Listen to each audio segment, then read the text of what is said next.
بسم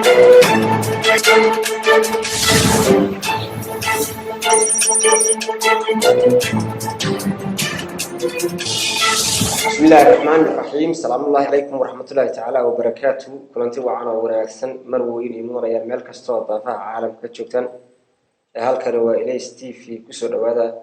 ورئيس الجارة والمان طليا لنا نفتوه نور محمد فاتولة وكم إذا قالها الحياة هذا ودني وحرين تأوجدني يا برام ورئيس واحد الناس عودسين يعني قاع شافي دولنا ظاهر إذا لهنتين كسر وهذا مضنا wararka soo dhawo Ileys TV maaha markii ugu horeysay waraysi ka kula yeelato Ileys TV waxaan jeclaanahay in waraysi xiiso badan oo gaar ah kula yeelano marka soo dhawo wareyn waan dhawahay aad iyo aad mahadsantihiin waata fursadda aad ii siiseen inaan maanta halkan idin kula wadaago waa tahay su'aasha ugu horeysay aan ku bilaabayno waraysigeena waxa weeyaan madaxweynihii dowladda deegaanka Soomaalida ayaa halka ka ambabaxay socdaal wuxuu aaday gobolada magaalada Dardahan ee xarunta gobolka Qorraxay khudbado uu ka soo jeediyay baa jira marka khudbada waxa ka mid ahayd inuu yiri ururka ONLF waa maxay mabaadi'doodu ama ma cadda mabaadi'doodu ururkii soo dagaalamayay muddo 35 sano ah marka wuxuu ku tilmaamay wax aan mabaadi'doodu caddayn marka arrintan maxaa ka jira aan ku saxo wariye kolka ugu horeysa wuxuu yiri madaxweynuhu in laga doodo mabaadi'dooda ma ogola buuri mabaadi'doodu in laga doodo ma ogola buuri waana laf mabaadi'deedu ma qarsoona in laga doodana waana laga soo doodi jiray oo hadda ka hor baa laga soo doodi jiray aqoon-yahanka waxgaradka iyo bulshaduba horey bay uga soo doodi jireen haddana waa laga doodi diyaar baanuna u nahay cidii rabta mabaadi'da oo aan lafin nagala doodo maalin iyo habeenba diyaar baanu nahay sidaasuu madaxweynuhu ku tilmaamay waxaan kaliya uun ku soo koobayaa inaanu madaxweynuhu afhayeenka ururka ONLF ma aha uma hadlo isagu ONLF diyaar baanu u nahay saacad walba maalin iyo habeenba inaanu mabda anaga wax naga weydiinaysiyo cidii nagala doodaysaba inaanu si furan والله فرحنا ولا سو دويسان وقتها waxa kamid ahaa isna khudbadiisi inuu yiri ururka xaq waxa uu leeyahay inay tartamaan oo doorashada u tartamaan laakiin dadkii shacabka ahaa waxay u qaybiyeen qabiil ayagoo ku raadinaya kursi arrinta maxaa ka jira horta waxaan oranayaa nin baa yiri yaxyaxaana lahayn baa idilay runtii hadalna aan ma yiraahdo aad baan uga xumahay inuu madaxweynuhu ku tilmaamo ama hogaaminta ugu sarreysay xukuumadda ay ku tilmaantay inay ururkani dadka kala qaybinayaan ururkani taariikh buu leeyahay soo jirtay dal iyo dibad ba ummadda waan ka soo dhex shaqaynay way si fiican baa loo garanayaa ururkan inaan tartanno inaan xaq u leenahayna maanta nalama barayo hore baanu naqaanay hore baan ugu soo guuleysanay xukunka iyo awoodda waddanka inaan qabanno dhaxalkii aanu maalintaas samaynay oo saddex arrimood aan ka tilmaamayo calanka magaca iyo manhajkii ugu horreeyay af Soomaali ahaa ee ummadda waddanka laga hirgeliyo dhaxalkaanu ka tagnay bay ahaayeen si dimuqraadi aanu ugu tartanay uguna guuleysanay isku kalsooni aad u fara badanna waan ku qabnaa inaan mar walba ku guuleysanayno marka kala qaybinta ummadda runtii waxaa fiicnayd qofku waxa calooshiisa ku jira ama ururku iyo xisbigu waxa calooshooda ku jira inay reflect gareeyo hadalkooda waxa iyaga ka dhex guuxaya baan taas u arkaynaa guud ahaanna waxaa noola muuqataa annagu xukuumad iyo xisbi argagax fara badan iyo cabsi fara badan ay ka muuqato inay yihiin laysma gaadhin tartan ma bilaabanin xanuunaa jira xilli wax la bilaabay weli lama gaadhin marka horta argagaxa faraha badan iyo cabsida inay iska daayaan baa nala quman waxa weeye annagu dad ma qaybino mana qaybin doono waxaan u soconnaa ummadda Soomaalinimada dadka waxaan aaminsanahay xisbigii dimuqraadiga shacbiga Soomaalida ee Itoobiya xisbigii loo oran jiray oo ummadda soo gumaaday oo soo baabiyay oo haddana Soomaalinimadiiba ka guuray oo identity-gii dadka lumiyey oo EPP la magac baxay inay yihiin baan horta annagu aaminsannahay shacabka Soomaaliyeedna indhaha lama hayo iyagaas xataa inaan u yeedhno Soomaalinimada ku soo celino dadka la mideeyo yaan aaminsannahay waxa qaybinta iyo kala qoqobidda ummadda ka shaqaynayana waxaanu aragnaa xisbiga PP iyo xukuumadda hadda jirta tusaale waxaan rabaa inaan u soo qaato waxaa shirar baa lagu qabanayaa mar walba dhagax buur oo aan leeyahay dhagax buuray sorry ma geydid waxyaabaha qaarkood oo dhexdaada ka dhacaya aan leeyahay waxaan tusaale u soo qaadanayaa kan hadda halgamayaasha iyo halganka lagu qaybinayo oo la leeyahay hebel iyo hebel iyo hebeliyana way fiicnaayeen hebel iyo hebel iyo hebeliyana way xumaayeen mu'asasiintii ururka ee waxa wanaagsan ee madaxweynuhu uu taxayo ee uu tilmaamayo inay wanaagsanaayeen shalay wanaagsanaayeen maanta wanaagsan yihiin berri wanaagsanaan doonaan halgamayaashii soo aas-aasay oo hogaaminta hadda jirta ah isagoo kursi loo tartamayo isagoo xil uu kala weyn yahay taariikhda iyo waxa dhabta ah xukuumadda isagoo kala weyn tahay in burush la marmariyo madow oo rinji madow la mariyo halgamayaasha qaarkoodna aan laguba soo hadal qaadin sida Sheekh Ibraahim Cabdallah oo kale halyeeyigii weynaa ay ummadda reer Wardheer naftooda 40 iyo dhowr ruux ay u horeenayeen garanayno aan laguba soo hadal qaadin haddii halgamayaal la xusayo in Sheekh Ibraahim la soo hadal qaaday ahay cidda marka waxaas ka wada baa kala qaybin ummadda ku wada nasiib daro shir ay xukuumaddu qaban qaabisay oo dhagax buur lagu qabtay baa jiray beri dhaweyd oo la leeyahay qabri dahare iyo dhagax buur baa yaa alliance iyo mataano loogu sameynaya mataanay ahaayeen dadkani way wada dhasheen dhulkani daris weeye Soomaaliya oo dhan baa hal mid ah laga faqayo jigjiga iyo Wardheer iyo Goday iyo Daawo laga faqayo ma garanayno kala qaybin iyo ajende qabyaaladeed waxaan ahayn oo laga leeyahay annagu shirka ma garanayno waanu rabnaa dadka inaan tooshka ugu ifino uma baahna dadkani in la qaybiyo xisbiyada marka kuwa identity-ga lumiyay EPP da la baxay yaan rabnaa annagu inaan ka soo celino nidhaano warkaalaya aan nidhaahno oo Soomaalinimada ku soo celino inay Soomaali yihiin hal xisbiya laba xisbi kaliya deegaanka kama jiro axsaab ka fara badan baa ka jirta ilaa 5 xisbi waan garanayaa anigu intaan ogahay xafiisay ku leeyihiin jigjiga dawladda ka diiwaan gashan yihiin calamay leeyihiin loogooyin bay leeyihiin madax bay leeyihiin kuwaas oo dhan baan rabnaa ama aan wada shaqaynayna oo noo socota hawli sidaan u midayn lahayn oo Soomaali mid u soo saari lahayn marka ma garanayo xigashada xukuumadda iyo xisbiga PP ee ah inay ONLF dad kala qaybinayso oo qabyaalada naga nagu eedeeyaan iyagoo sida iyagu u dhaqmaya waa ma garanayo meeshii ka soo xiganayaan waa tahay aad baad u mahadsan tahay iyo saad ugu jawaabtay su'aashaas su'aasha kale xigta wuxuu madaxweynuhu si dadban ooga hadlay su'aal ama khudbadiis ka mid ah hadal nuxurka ku jira ay tahay haddii ay kala tagaan ama isku dhacaan guddiga fulinta xisbiga oo soo ka tirsan EPP mas'uuliyaddeeda anaa qaadaya khilaafka ururka ONLF ka dhex jira ayagu mas'uuliyadooda may qaadayaan marka hadalkaas maxaa halkaa ku jira ujeedadu maxay tahay maxaa nuxur ku jira miya aad ma hadsantahay runtii waa arrin muhiim ah horta anagu dhaqan iyo dabeecada ma lihin inaan aad ugu mashquulno xisbi kale gudihiisa inaan xisbi kale gudihiisa faragelino urur kale ka dhex hadalno waxaanna leenahay khilaafkiina xalista xarxarigii iyo isxirxiritaanka iska daaya is-eriyashadii iyo buuqii iyo isdaba orodka waddankani kama baxo fursad fara badan baad ilaa hadda inay xukuumaddan iyo xisbigani inaga lumiyeen xukuumaddii ugu fursadda badnayd bay runtii ahayd xukuumaddii ururku uu si buuxda u taageeray bay ahayd hanti waxaanu haynay hub iyo dadba aanu ku wareejinay khudbadaha annagii oo dhan aanu lahayn hala taageero xukuumadda annagoo og xisbigii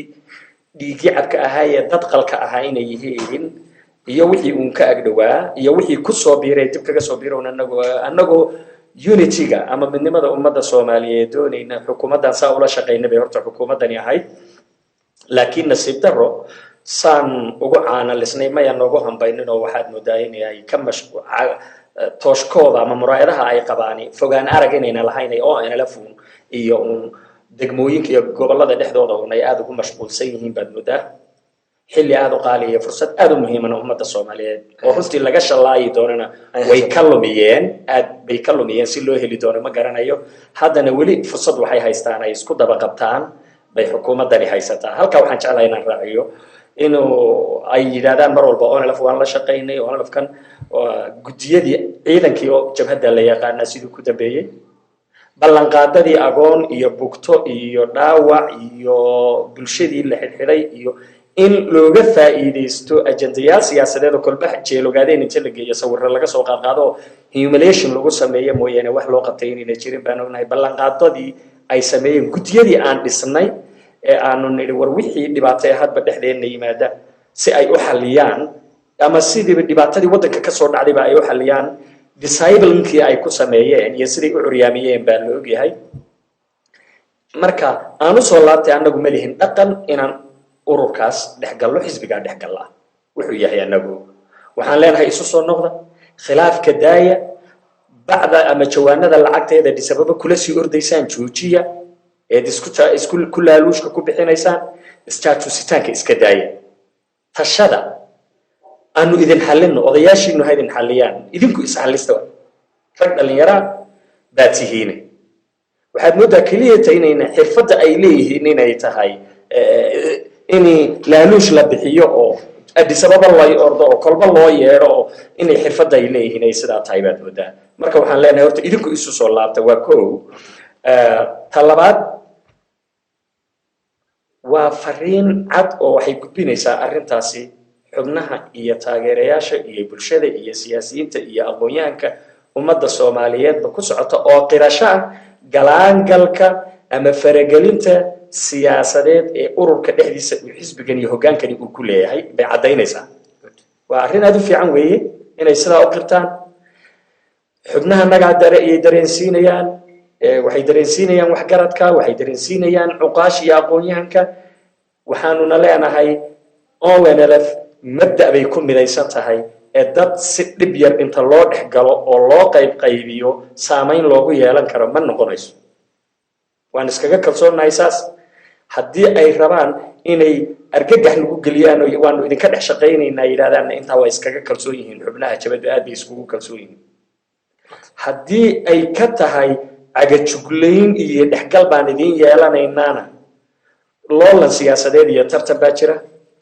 laba nin baa isla midna tooriyar buu haystay midina tuweyn buu haystay oo markaas uu kii toorida yar haystay baa ku mudmuday oo isii dhuuq buu yiri intaan taweyn aanu la soo baxayo hal mar baan laba ku kala goynayay waxa weeye xukuumadan mabaana ma isa saaraan doona annagu kalsooni baan qabnaa xigmad aan meelo hoose iyo waan idin dhex galaynaa iyo saameyn baan idinku yeelanaynaa aan ugu wareegno ma jirto kalsoonida shacabka nagaan haysanaa xukuumaddan maanta taageero waxaa nooga noqdo coronavirus-ka nooga noqday taageere laakiin maanta aan mawjadada soo kicin lahay duhurku cad baa la kala bixi lahaa la isma saaraadeen haddana waxaan leenahay cagaha dhulka ku xajiya tahdiidka iyo waan idin dhex galaynaa iyo waxbaan idinku dhex samaysanaynaa iyo waxa ay leeyihiin waxaan isugu tegi doonaa playground-kaan isugu iman doonaa maalinta doorashada waan ku rajo weynahay dad fara badan oo maanta maaragtay ay iyagu u haystaan inay tiirarkooda muhiimka ay yihiin inay maalinta la isugu fagaaraha la isugu yimaada garabkooda banayn doonaan aad baan ugu kalsoonahay haddii ilaaha awoodda la raalli ka noqdo marka waxay fariinun bay ahayd ay gudbinayeen laakiin nin badaan u badiyey nin bad si uga faa'iidaysto erayada ay hoggaanka sare xisbiga PP uu yiri kasoo yeeray waa tahay aad baad mahadsan tahay qaata sharafta leh weli waxaan bartan kaga jiraa waraysigeena xiisaha badnaa waraysiga waxaan la socodsiinay anigoo Ashraf Duuliya daahir halkan naga daawanaysan waa stuudiyaha xarunta dhexe magaalada Jigjiga ku leeyahay Ilays TV hatta si guud gallo su'aalaheeni waxa jirta oo madaxweynuhu sheegay in ay ururka ONLF ku goodiyaan ama ay ku goodiyaan markaste inay dagaal galayaan ama ay la dagaalamayaan ama ay dagaal sameynayaan sida ogtahayna ururka ONLF heshiis ku soo galo ku jooga sharci ah marka arrintaas madaxweynaha ka soo yeedhay ma wax jirta ma waxa ka jirin ba say kula muuqataa mudan horta arrintaasi waa been cad oon geed loogu soo gabanin ma jirto jabhaddu meelay ku tiri qori baan ku qaadanaynaa ma jirto jabhaddu meelay ku tiri duurkaan gelaynaa hubkanagii iyo ciidankanagiiba hoggaanka waddanka ayaan ku ogeyn madaxweynaha hadda jira mudane mustafe yaan gacanta ka gelin guddigii ka shaqaynaysay baan ka mid ahaa anigu waxa weeye waxaan ka rabnaa horta caddaynteedii baan ka doonaynaa meeshaan anagu dagaal baan ku gelaynaa ku niri haddii ay ujeeddadu tahay baqdingelin dadka ay ku baqdingelinayaan saasaan anigu kolley u fahmay inay dadka ku baqdingelinayaan nimankani duurkay geli doonaan nimankani way dagaalami doonaan waxba ha taageerinayaan laydinku ag arkin oo siyaasadda aan ku arkaynay dhallinyarta iyo kawaadirtoodu inay degmooyinka iyo tuulooyinka ka fulinayaana haddii uu hoggaankii ugu sarreeyey uu sidaa ku hadlay waxaanu arkaynaa uun baqdingelintii dadka lagu baqdingelinayay iyo cagajuglayn baan horta u arkaynaa ha ahaatee annagu waxaan jecel lahay inaan dadkanaga u sheegno isagoon hoggaanka hadda jiraayay uusan waddanka xukumin isagoo waddanka qalalaasa siyaasadeedu ka jiro baan go-aan gaadhnay oon annagu xabad joojin samayn annagoon dowladda etoobiya wixii heshiisoon la saxiixanay ayna jirin baan Addis Ababa nimid oo aan anigu ka mid ahaa raggii ugu horreeyeen sifa nabad waddankan looga helo nabadda aan dariiqaa usoo marray ciidankanagii iyo hubkanagii aanu xukuumadda ugu wareejinay waxa ay u yidhaahdaan ama ay dadka dhagahooda loogu shubo nimankani dagaal bay u socdaani waa waraan waxba ka jirin iyo mala awaalkoodiiyo siday iyagu jecel yihiin wey waxaan jecel lahay inaan caddayno inaan fulinayno ballanqaadkii iyo waxaan ummaddanada u sheegnay waxaan jecel lahay talooyinkii ay odayaasha siyaasiyiinta aqoon-yahanka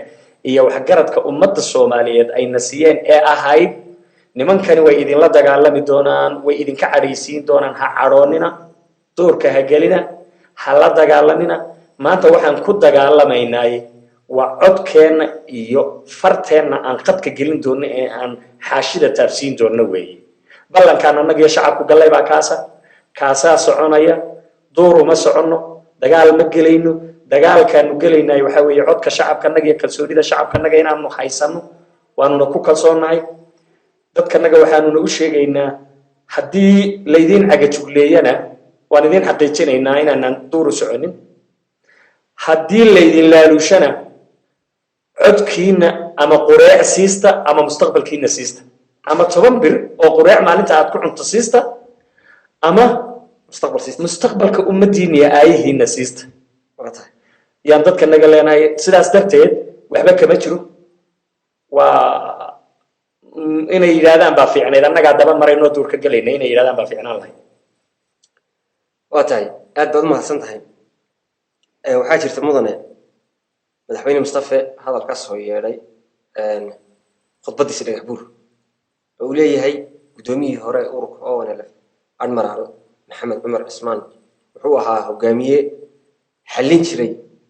oo ku guulaysan jiray khilaafaadka ururka dhexdiisa ah halka uu ku fashilmay hoggaanka maanta jira marka arrintaas maxaa ka jira say kula muuqataa maxaad ka leedahay horta waxaan leenahay hoggaanka الشخص أتاك وأوحهم وياه هجانك أوروركا أما حكومة ديجانك وحن شخص يعني ما رأيت إنه هونكو كجدجو هونكا كجدجي عبد الرحمن هو قدوميه وريه أوروركا هو أنا في مالتي الأساسية أوروريسي يسقوا قدوميه أوروركا دليرة سومالي قلبه يوحون نقضي قدوميه أو أنا في وريه ونقضي وريجي حلكا gudoomiyayaal kale isku xigxigay mudane Sheekh Ibrahim Abdullah Maxamed hogaamiyihii ruuxiga ahaa ee ummadda Soomaaliyeed Sheekh Ibrahim oo ay maalin 42 ruuxay magaalada la yiraahdo Wardheer naftooda iyagoo difaacaya ay ugu dhinteen baa ugu shahiideen baa jirtay runtii meel weyn buu nagaga yaalaa sidaas waxaan uga wadaa mudane محمد عمر عثمان هو وهجاميها يجا أنو كفاني نكون فانيني وأنا روح شرف له ويه أنا وأنا كلصون هاي هجامي في عنه ولا بدأ بس أنت كورسي يا عبد الرحمن كيسوب الله بيبوي نسوه هجامية أنا جا أورو كنا جا نغني سبوا نجا ميا كان cabdiraxmaan waxa weeye hogaamiyihii uu maxamed cumar cismaan oo 20 sano ururka soo xukumay 20 sano u dambeysay soo xukumay hogaamiyihii ururka ka soo saaray ee uu yiri kan baa ina anfacaya kuna yiri way waanu ku kalsoonahay isagu noo tilmaami maayo taariikhdayada Mustafa ma qoro isagu shacabka qora annaga taariikhdayada qora محمد عمر عثمان وهجامية سوى نفسه نور كوسو هجامية بوها عبد الرحمن باوجوري شيخ إبراهيم باوجوري ما تنا عبد الرحمن باوجد بي عبد الرحمن لو حكر تشيني ناينو سيدي لو جبر طي تاريخ دي سهل جميل أي هاي يسيك سوى نفسه إنه نوسي هجامية كر تشيني نا مركا وعبرين كيس شخص جاه وأركتي هذا أما حزبي أما حكومة ده يعني نجاب حنيان waxaana u malaynayaa inaynan ka fogeyn arinta iyo oraahda saasay uu ku tilmaamay yaani loolanu siyaasadeed iyo muuqasho kursi iyo xil armu ruuxani kii ku bedeli lahaa noqdaa iyo wax ka weynayna ahayn baan u malaynayaa laakiin waxaan leeyahay waxa ka fiican inaad ruux aragto waxa ka fiican inaad masaalixda aragto ummadda Soomaaliyeed waxay u baahan tahay midnimo ummadda Soomaaliyeed waxay u baahan tahay hadii Ilaahay raali ka noqdo ujeedadeeda waxyaabaha asaasiga ummadda Soomaaliyeed in la mideeyo waxaan rabaa inaan hal tusaale ku soo qaato bariga dhaweedo aan ku maqnaa Leglangano oo aan seminaarka u maqnaa waxaa noo yimid nin professor oo jaamacad ka dhiga arrimaha federalismka guddiga doorashooyinkana inuu xubin ka yahay inuu la taliyo ahaa hadda ma exactly ma garanayo waxaa laga hadlayay federalismka iyo doorashada waxay sheekadu soo martay iyo doodaha la marinayay inay ku jaango'an yihiin golaha wakiilada shacabku inuu ku jaango'an yahay tirada qowmiyad walba ummadda Soomaaliyeed marka kuma jaango'na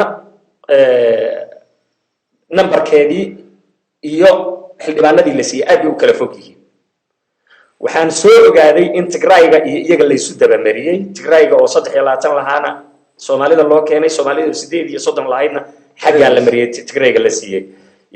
yaa soo ogaaday markaan doodaynay baan ninkii mas'uulka ahaa ama lecture-ka bixinayay baa waxaan ku iri maxay ku dhacday talabaad waan idin soo gudbinay oo cabashada ururkanagu waan soo gudbinay xukuumadda deegaankuna way soo gudbisay qoraal bay soo gudbisay haddana isla natiijadii hore ka cabanayay in baad soo celiseen haddana waxa ka hadlay gudoomiye ku-xigeenka ururkanaga mudane xasan macallin baa ka hadlay oo arinta aad uga dooday oo saxaafadda la wadaagay dhag jalad uma aydan siinin maxaa ka jira isagu wuxuu yiri wuxuu ahaa idinku mandate ma haysataan urur mucaaradaatihiin mandate-ka iyo sharciyada waxa haysato xukuumadda ahayd ama inay aqbasho ama ay diido waa run codsi way keeneen laakiin diidmada ma qaadanayna ay yiraahdaan hadday ma qaadanayna dhihi lahaayeen khasab waa laga noqon lahaa doorashada lagama rabeen deegaanka Soomaalida halka markaan joogay waxaan waayay cid ka socota deegaanka Soomaalida oo xisbiga PP ah oo muxaafidkii ah oo codkeedii oran lahayd doorkii iyo xogtii dawladda keeni lahayd oo meesha ka doodi lahayd waan waayay nasiib darro gabadh Ethioopiyaanka kala abaa meesha joogto deegaanka batalaysa gabadh deegaanka kala abaa matalaysay way yaani intay marka meelaha u foofi lahaayeen ay ku mashquuli lahaayeen nasiib darro waxa PP talaabooyinkeedii ugu horeysay intay hadda EPRDF to PP u soo digarogatay waxa kamid ahay generaallo dhowr iyo 60 ahaayoo la dalacsiyay hal nin oo Soomaaliya kuma jiro inta ay xukuumaddan jirtay xisbigan iyo dadkan la meesha Ethiopia looga talinayaan inoo aadaynaa ay xagga ku mashquul lahayn oo la ku maqan yihiin generaalka hadda Leopoldska loo soo bedelay hoos military colonelka laga soo bedelay Leopoldska loo keenay ee hoos loo soo celiyay heer deegaan lagu soo celiyay waxay ahayd inuu generaalada dalacay ee Ethiopia inuu ka mid noqdo yahay halkaas loo foofi lahaa halkii ay noqon lahayd محمد سيغالي او يعني مارتي من military intelligence iyo waxa khibrad u lahaa inuu Soomaali yani u dalici lahaa xagga kore iyo heer kale baa lagu soo celinaya qofka away waxay noo dooneen ilaahayeen meesha awoodda Ethiopia lagu qaybsado yaan tagaynaa oo BB-nimada iyo Soomaalinimada waxaan uga guuroon BB-nimada u galay danaha ummadda soomaaliyeed iyo meesha bb wax ku go'aaminaysa inaan joogno away ardaydii soomaaliyeed ee tartanka u galay ethiopian airlines ee hal maalin la soo xaaqay bb nimadii haddii identitygii soomaalinimada laga guuray bb nimadii maxaa lagu faa'iiday ummadda soomaaliyeed waa inay su-aalaha uga jawaabaan weeye danaha iyo kuwa ka waaweyn inaan ka wada tashannoon u tilmaanno weeye inaynu xukuumadda waxba nagu mashquulin dhexdeenna maalintii hore waxaan idhi war tooshka cagaheenna yaynaan ku hurinin addis ababa iyo maqale tooshkeennu ahaa muraayadaheenna iyo ookiyaalaha ay xukuumadda iyo xisbigu qabaan fogaan arag ha u yeelaan fogaan arag ha u yeelaan marka intaasaan odhan lahaa waa tahay aad baad mahadsan tahay mudane waxaa jirta hadallo aada u tiro badan oo aragti weerar ah oo afka weerar oo kasoo yeedha xukuumadda hogaaminta ugu sarreysa oo ay ururka onolef ku leeyihiin ururka onolef saan ognahay waa urur halgamaa oo wada guulaysto oo wada dhinto hal cadow wada leh hal ujeedo iyo hal mabda' wada leh marka qaar halgamayaasha qaarna ay ku ammaanayaan qaarna ay ku weerarayaan shakhsi attack ku samaynayaan marka ujeedada ka dambaysa maxay tahay xisbinimo iyo wax ku abaabulanayaan abaabulkooda xisbiga macadaawad shakhsi ay u qabaan baa in halgamayaashii midna la ammaano midna afka laga weero orale farta mana qaybsana lamana qaybinayo ammaanta nafti hore la siiyo ama mudane la siiyana waanu wada leena orale way soo wada dhimatay way soo wada halgantay wayna sii wada halgami doontaa ma aha inaan ka xunnahay in naftii hore la ammaano aad bay sharaf noogu tahay ammaantana waan wada qaadanayna haddii ay iyagu uga keli a waxaan kay ammaanaan ka hadli mayna annagu kay caayaan baan ka hadlaynaa haddii ay mudane ama mas-uul ururka ka mida caayaan waxaan leenahay caydaasi ma jirto sida aanu leenahay mudane cabdiraxmaan nin wax kala qaybiya ma aha mabda'a fiican ee xorriyadoonka ah haddii ilaaha awoodda la raalli ka noqdo kii soo aas-aasi weeyaane idinkama gayo maanta inaad aflagaatay saasaanu leenahay waxaan qiraynaa sida halgamaa mudane maxamed cumar cismaan guddoomiyaha iyagii hore iyo mudane garaad bashiir ay u ammaaneen ee ay u sheegeen inay dhiigoodii iyo dhaacaankoodii iyo waktigoodii ay shaqaysan lahaayeen ee hureen inay runta habsi adag ay usoo galeen xilli adag oo usoo mareen waxaan sheegaynaa kuwii shahiiday ee naftooda waayay inayna gobollo kasoo ay yani maaragtay ayna u dagaalamaynin inay dhulka ogaadeen iyo wada dagaalamayeen waxaan keliya kuma anagu ka jawaabaynaa kay caayaan inaanu nidhaano cayda ka daaya laakiin kay ammaanaan waxaan ognahay inuu ammaanta leeyahay mudan yahayna in la ammaano iyagu hadday ujeeddo inay kala qaybiyaan iyo dhaqanka qabyaaladeed ay leeyihiin hadday uga jeedaan annagu in aniga lay ammaano in la ammaano mudane kale la ammaano in gobol laygu tilmaamo in gobol kale laygu dhex ammaano micno badan nooma kala samaynayso halgamayaashu gobol walbay ku ammaanan yihiin goob kastay ku ammaanan yihiin garaad bashiir iyo mudane maxamed cumar cismaan ma mudna keliyata in laga maamuuso dhagax buur umana ayna halgamin umana halgami doonaan dhagax buur iyo wardheer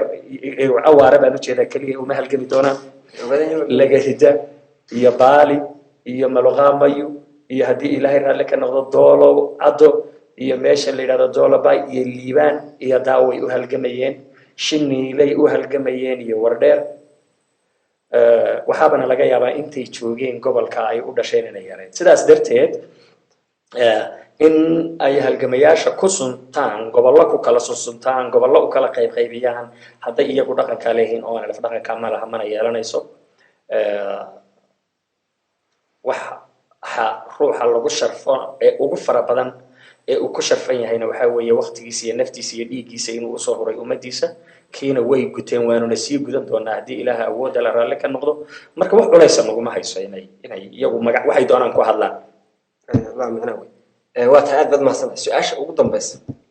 ee barnaamijkeena aan kusoo afmeerayno waraysigana waxay tahay adoo ka faa'iidaysanaya waktiga khibraddaada waayo aragnimo taada dabeecadda dhulka maadaama adigu aad ka duwan tahay shakhsiyaad kale ood soo martay nin nafti huro ah oo soo dagaalamay oo dhiiggii soo daadiyey ah maxaad jeceshahay inaad kula dardaaranto shacabka halgamaaga ee soomaalida ogaadeenaya ka dalka gudihiisa ku nool iyo kadibadda ku nool fariinta aad u xambaarsantahay u gudbinaysid ilays tv ugu gudbinaysid waa maxay maanta kula dardaarmayso horta waxaan kulligood odhanayaa ilaahay bil barakaysan oo ramadaan baa inagu soo food lehe kuwii ka faa'iidaysta ee loogu dambi dhaafo ilaahay ha inaga dhigo waxaan odhanayaa oo kale musiibadan adduunka ka dhacday ee xanuunada ilaahay kuwa ka badbaadiyo ha inagu daro hal arrin baan odhanayaa dadka dhalinyarta ee daayarta ee baraha bulshada iyo facebookyada wax ku qor horta waxaan odhanayaa wax wanaagsan ku qora wax wanaagsan ku qora wax ummadiina isu soo jiida ku qora waxaa kaloo dadweynaha rabaa inaan u sheego haddii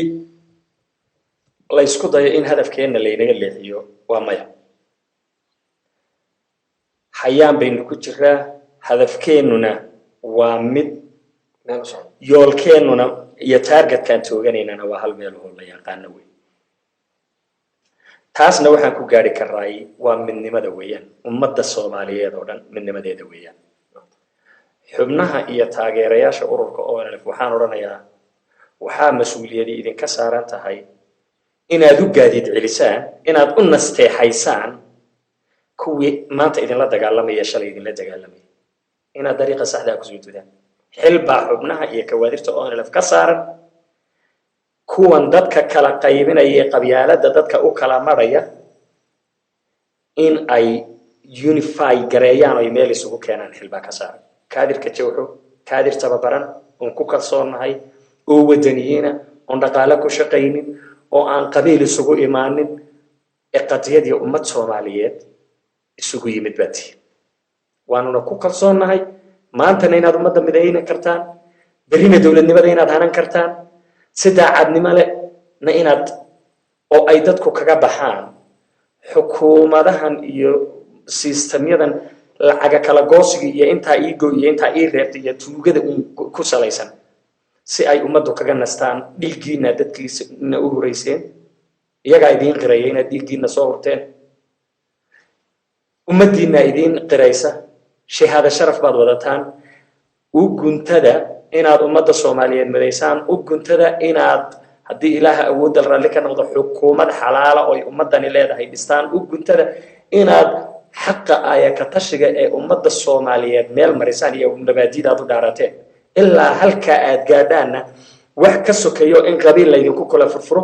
in dhaqaale laydinku kala furfuro in dacaayad laydinku kala furfuro in cabsigelin iyo duurka la galaya laydinku kala furfuro wax shaqaynaya ma aha indhihiinuna way ka soo jeed badan yihiin dhagihiinuna way ka xogogaalsan yihiin qalbigiinuna wuu ka adag yahay waxaana hubaa inaad gool ka dhalinaysaan